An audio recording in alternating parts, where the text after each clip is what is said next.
Tulis dalam Efesus 6, firman Tuhan adalah senjata pedang roh untuk menyerang iblis. Yang lain itu adalah safety, tapi pedang roh firman Tuhan adalah untuk menyerang. Kristen juga harus bukan saja pasif, bukan saja defensif, tapi harus juga ofensif dalam hidup kita.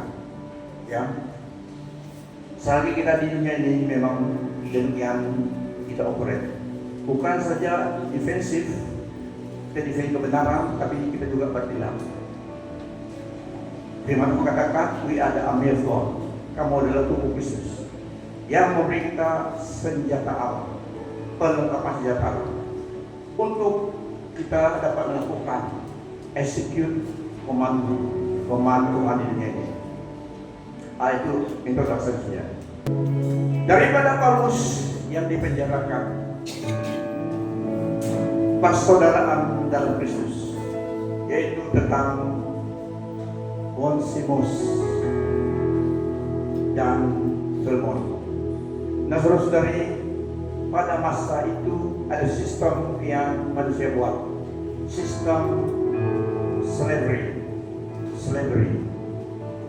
Seorang slave, seorang yang menjadi slavery, dia tidak ada hak.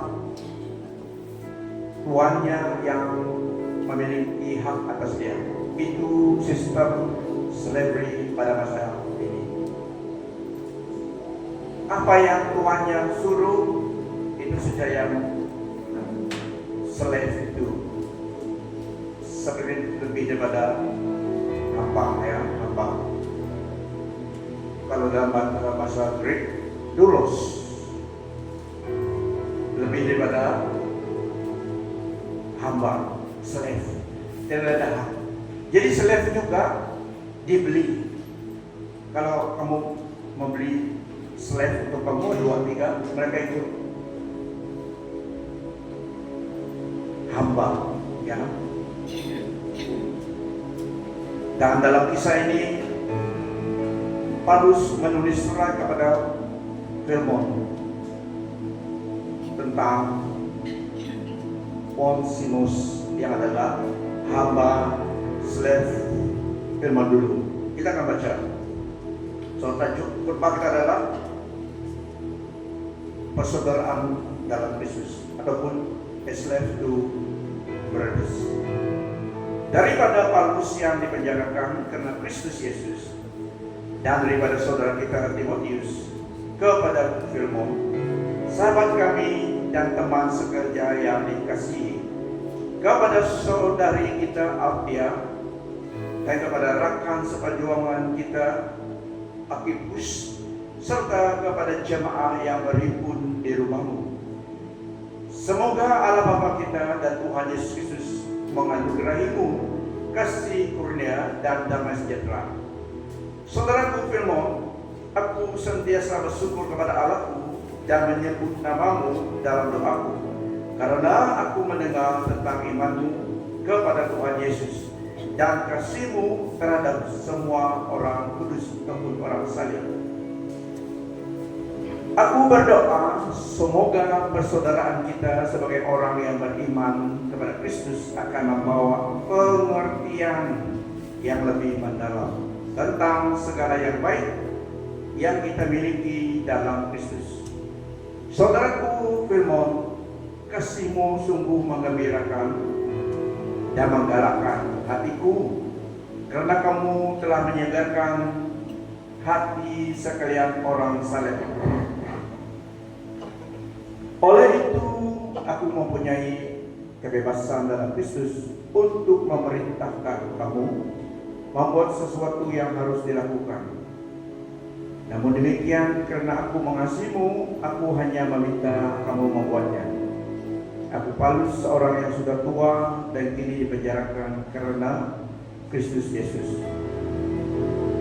Aku membuat permintaan ini bagi pihak Onesimus yang telah aku jadikan sebagai anakku sendiri sewaktu aku di dalam penjara.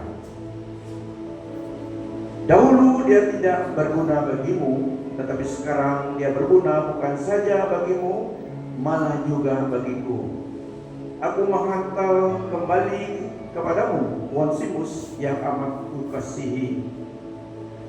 Sebenarnya aku mau dia tetap bersamaku di sini untuk membantuku bagi pihakmu sepanjang tempoh aku dipenjarakan karena menyebarkan Injil. Nah, saudara-saudari, Injil adalah berita baik untuk membawa keselamatan kepada orang yang percaya. Ya, Injil adalah berita baik, bukan berita teroris, bukan berita untuk mengasuh orang menjadi pengganas, tapi adalah berita kasih Allah kepada dunia, kepada manusia, supaya mereka yang percaya diselamatkan. Tetapi oleh karena Injil, Rasul Paulus dipenjarakan, bukan karena dosa dia, bukan karena dia orang jahat pada masa ini, tetapi karena memberitakan Injil menolong manusia, supaya orang mendengar berita baik, berita daripada Allah pencipta alam semesta yang diberi mandat kepada Rasul Paulus supaya disampaikan. Memang dulu Rasul Paulus juga adalah seorang yang pembunuh, pengganas, pembunuh sebelum kenal Tuhan. Tetapi setelah encounter dengan Tuhan Yesus, waktu jalan ke Damaskus, visionnya dirubah, misinya dirubah. Dia telah encounter dengan Tuhan. Dulu dia yang membawa orang percaya kepada Tuhan Yesus dipenjarakan. Sekarang ini dia yang dipenjarakan karena berita yang dulu dia ingin musnahkan. Dia dulu penjahat dan mungkin jahat, lebih jahat daripada kebanyakan kita di sini.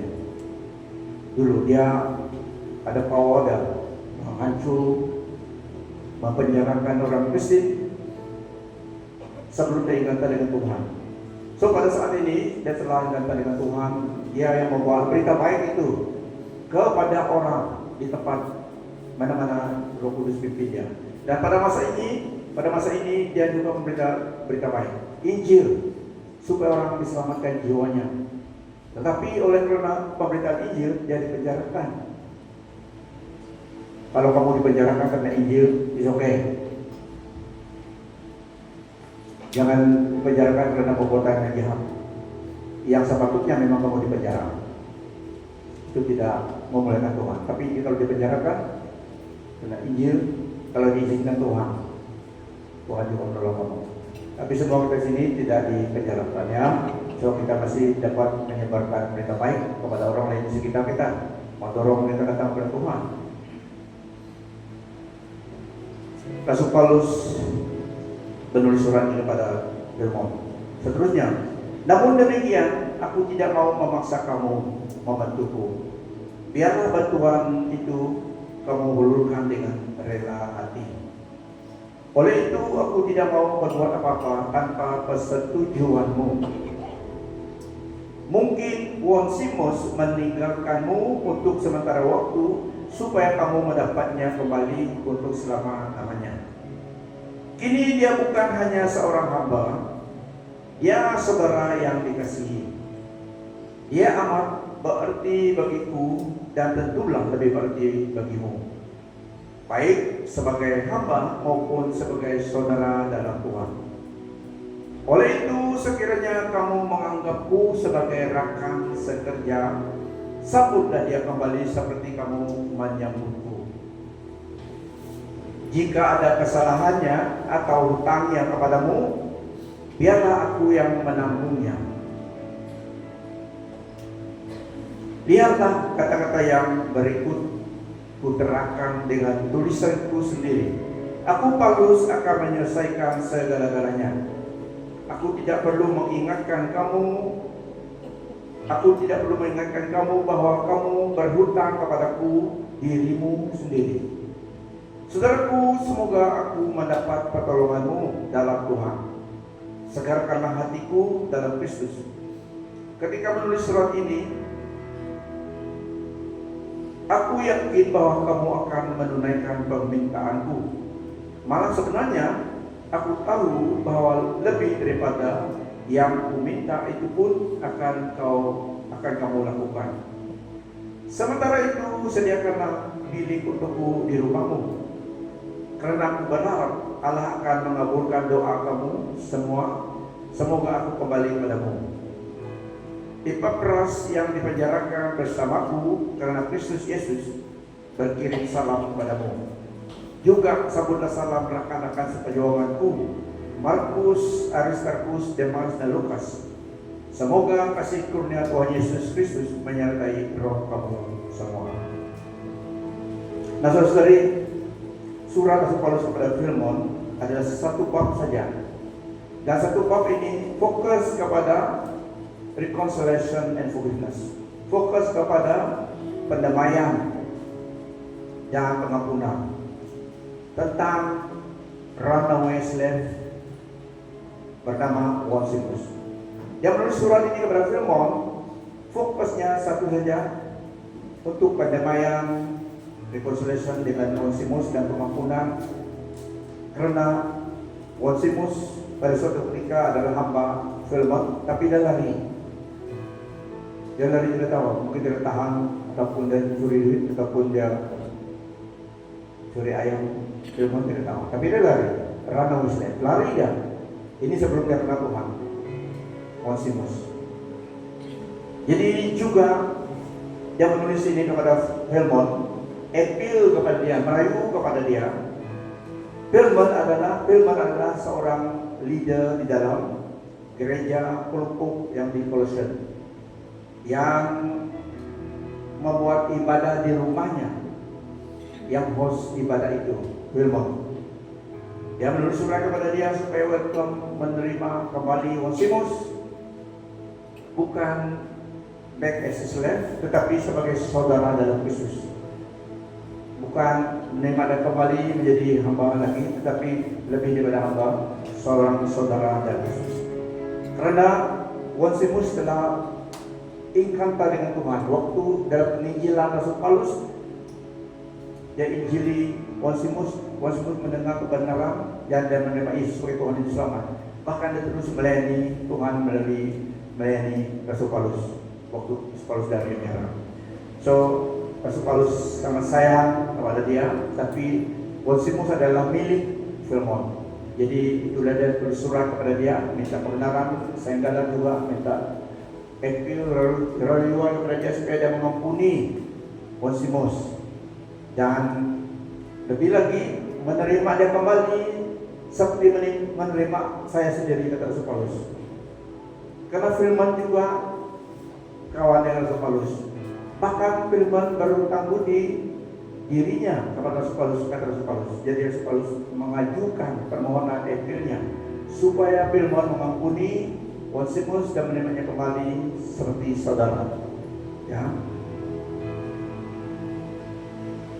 Dan dalam surat ini juga kita lihat kuasa pendamaian, kuasa kasih, kuasa iman yang resolving konflik, yang menghancurkan perbedaan konflik antara orang Kristen dan dapat disatukan karena Kristus. Walaupun dalam era kita orang Kristen sama orang Kristen sendiri gaduh pasal sebidang tanah ataupun tanaman, bahkan gaduh tidak ingat saudara lagi. Ini dalam konteks kita ya, di dalam real life situation. Tetapi dalam surat ini brotherhood Kristen, persaudaraan lebih kuat daripada konflik yang ada, dan jadi dapat resolve dengan baik karena dalam Kristus. So, surat ini diberikan kepada Filemon. Ya, saya ulangi, Filemon adalah Christian leader dalam church leader dalam Kolose yang buat ibadah di rumahnya. Dia yang leader situ dan membuka rumahnya. Di situ mereka house church beribadah. Ya, Onesimus adalah hambanya dulu yang lari. Kita tahu, biasanya orang lari memang ada kesalahan, lari pada tuannya. Itulah juga dulu ada risk juga mencari aman. Siapa yang sedang mencari amah? Ada amah yang bagus, ada amah yang tidak bagus juga. Waktu kami di Lutung dulu, ada satu couple orang kami yang sangat baik ini. Very good family, friendly and generous family, Christian family. Dua amah mereka. Keluarga yang bagus begitu pun amah lagi. Sudah beri handphone baru, ini kisah lebih 10 tahun, 20 tahun lebih. Bukan bulan lepas kita lama ini, tapi ini real. Dulu banyak menggunakan amah-amah saja dari seberang sana. Jadi kalau kamu ambil amah, tahan pasportnya supaya dia tidak lari cepat. Kalau dia sendiri bukan pasport ya, jumpa aja nanti dia bawa lari dan lari pada kamu.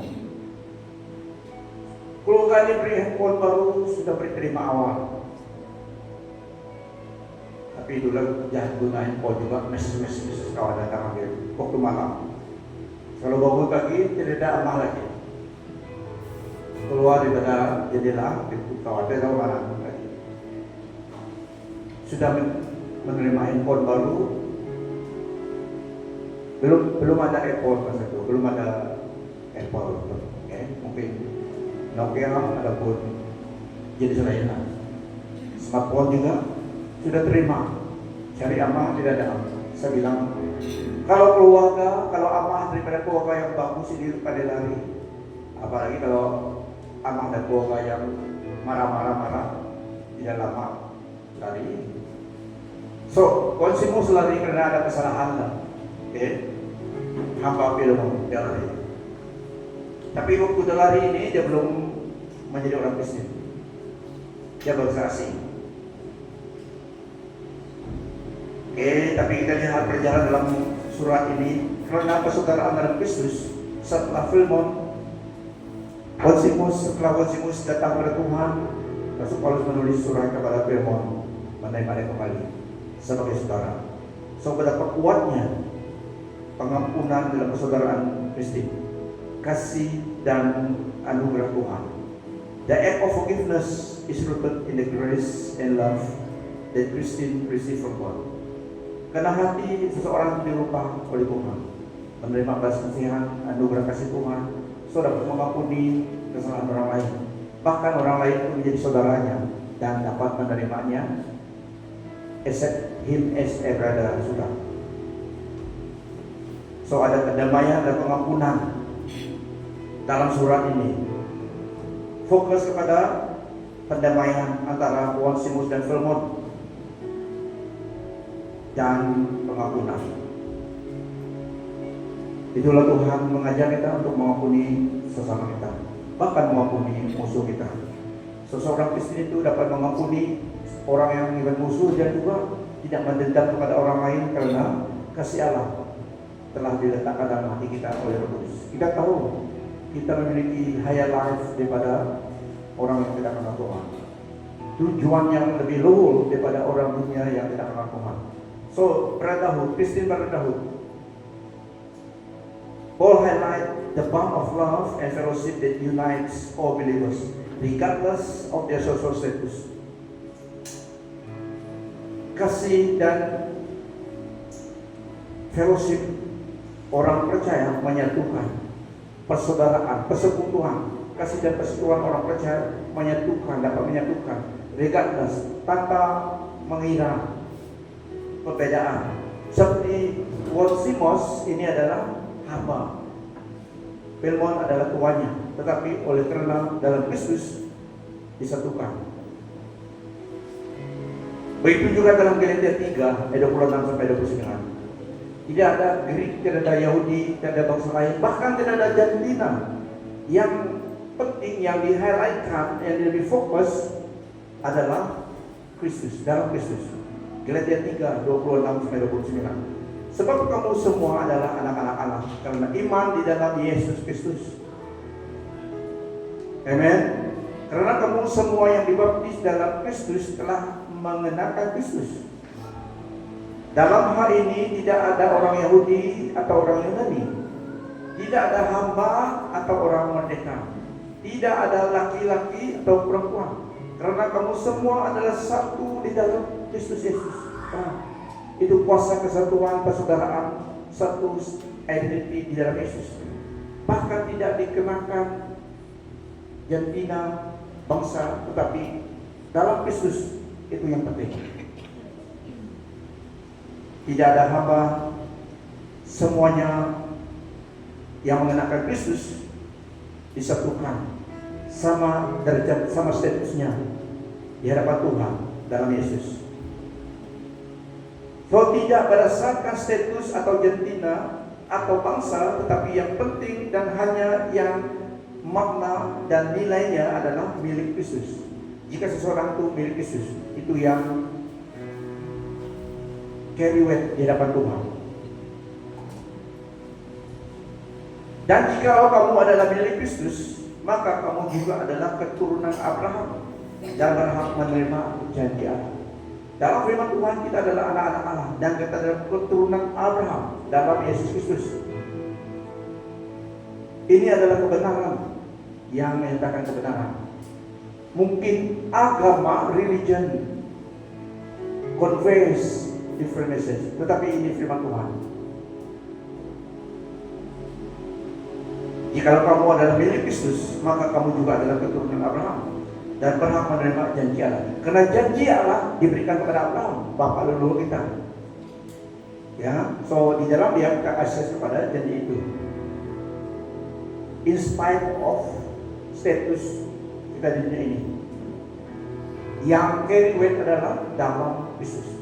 Jika jiwa itu, jika seseorang itu dalam Kristus, dia sangat berharga di mata Tuhan. Dan dia adalah anak-anak Allah dan keturunan Abraham. Walaupun masih di dunia ini. So ini firman Tuhan yang kebenaran yang menyegarkan kita supaya semakin dekat dengan Tuhan, memegang kebenarannya. There is neither Jew, Gentile, male or female, kata firman Tuhan. Yang penting adalah dalam Kristus. The first emphasize spiritual unity within the Christian faith, highlighting that in Christ social and biological distinction, perbedaan lose their ultimate significance. Yang ultimate significance adalah jiwa itu, seseorang itu milik Kristus. Karena Yesus menebus, menyelamatkan jiwa itu dengan hidupnya, dengan darahnya. Ya, bukan dengan barang yang fana, tetapi dengan hidupnya, darah Allah sendiri. Betapa berharganya keselamatan itu, jiwa itu. So, that's why we don't look down on people.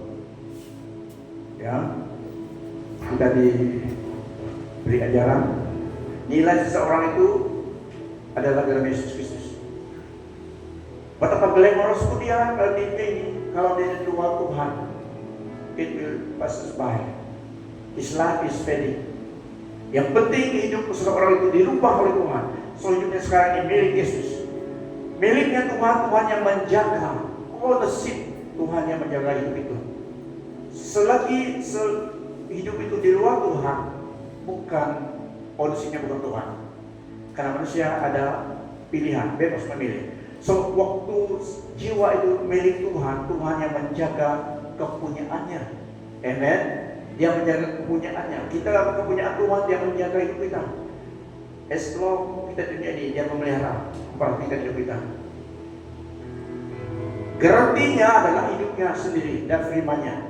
Dia telah datang memberikan hidupnya, menebus kita, redeem us daripada hamba dosa, hamba iblis, menjadi hamba Allah dan Yesus, menjadi anak-anaknya. Bukan hambanya saja, menjadi anak-anak Allah, son and daughters of God. Dalam Yesus Kristus. Lihat kawanmu sebelah, kamu juga.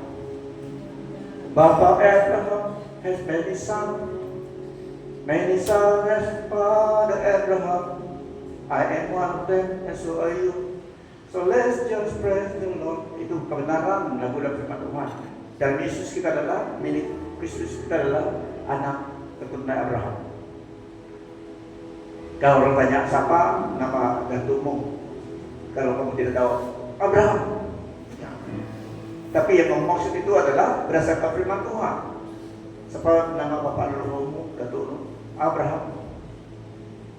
Ada dalam firman Tuhan. Itulah. Walaupun kita bukan Yahudi, tapi dalam Yesus kita menjadi satu. Ya, bukan bangsa lagi yang dikira, tetapi dalam Yesus. Itu yang membawa signifikan.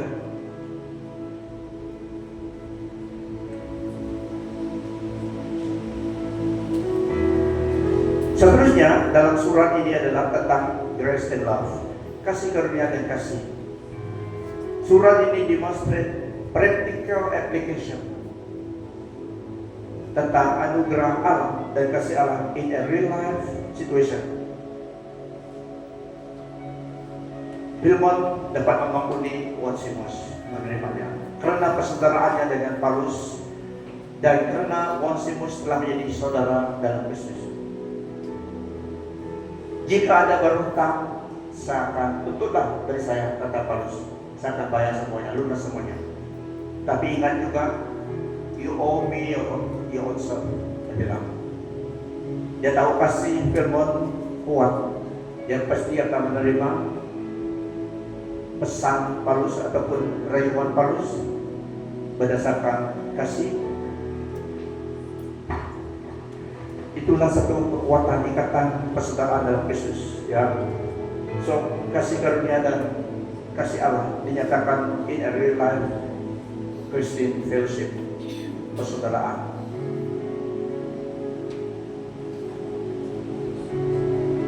Ada transformation. Nah, Onesimus adalah seorang yang di luar Kristus dulu, seorang hamba. Tetapi ada perlu transformation apabila dia mengenal Tuhan. Hidupnya dirubah karena kasih Kristus. Dia bertobat dan dirubah menjadi saudara dalam Kristus dalam pelayanan Paulus. Ada hubungan dengan Filemon lagi, saudara. Daripada hamba sekarang menjadi saudara dalam Kristus. So, satu contoh yang kuat di dalam persekutuan dan persaudaraan orang Kristen yang harus kita apply dan belajar. Sedih dalam dunia kita. Jika tidak mendasarkan hidup kita, prinsip hidup kita berdasarkan kebenaran, kita mudah dipedaya oleh keadaan ini. Dalam surat ini mengajar kita betapa kuatnya kasih persaudaraan itu di dalam Kristus, ya. So, dalam surat ini juga memberi kita iman dalam Kristus yang menjembatani, yang bridge the social divide that bring about reconciliation and restoration. Hubungan dalam Kristus, iman pada Tuhan yang menjembat, yang bridge social divide, membawa pendamaian dan pemulihan antara satu hubungan yang dulu retak tapi disatukan karena Kristus.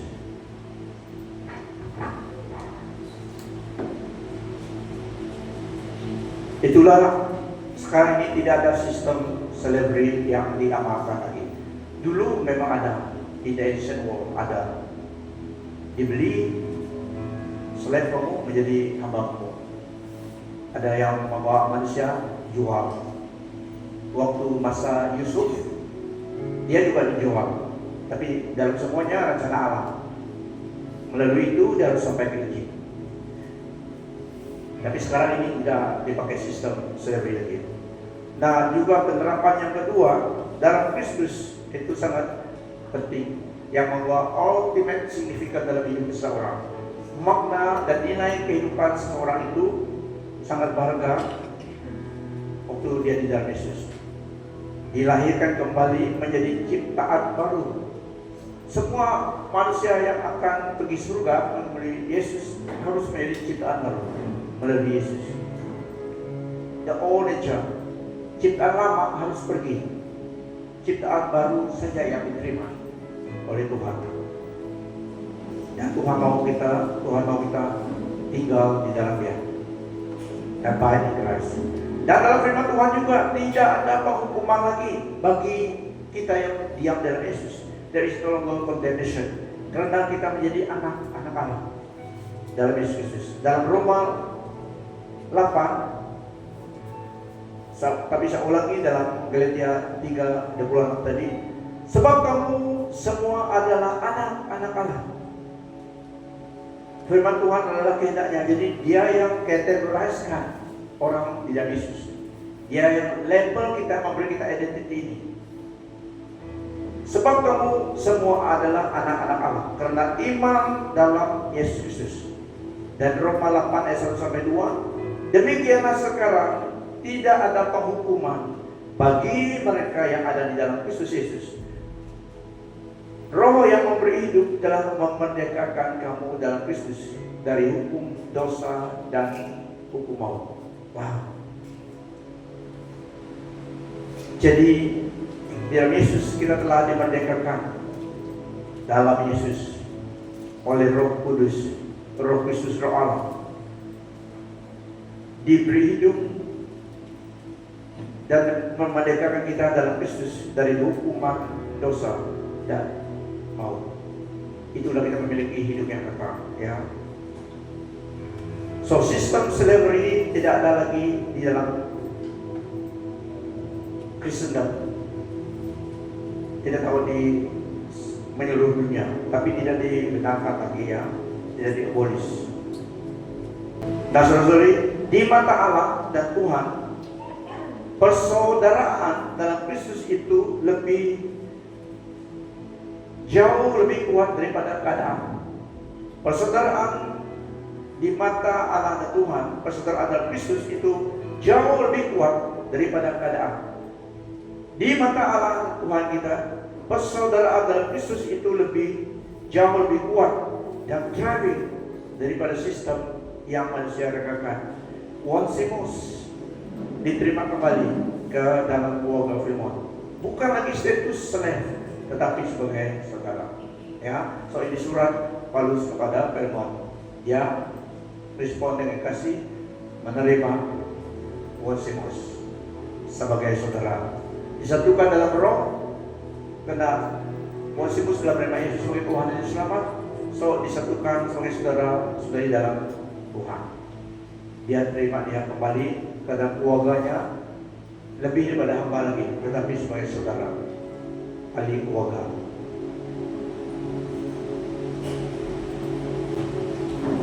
Karena dalam Kristus hidup kita diberi signifikan jauh lebih penting daripada yang lain. Karena kita hidup itu milik Kristus, kepunyaan Kristus.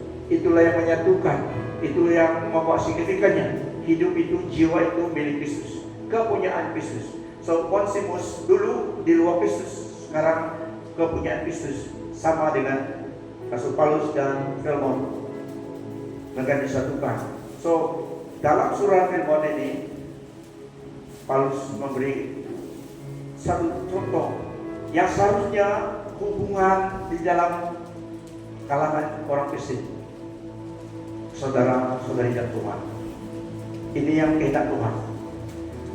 Di dalam Kristus memiliki satu identity, yaitu milik Kristus. Milik Kristus. Ditebus oleh darahnya. Beri umat bagi Tuhan. Firman Tuhan dalam surat ini sampai di sini. Mari kita berdiri.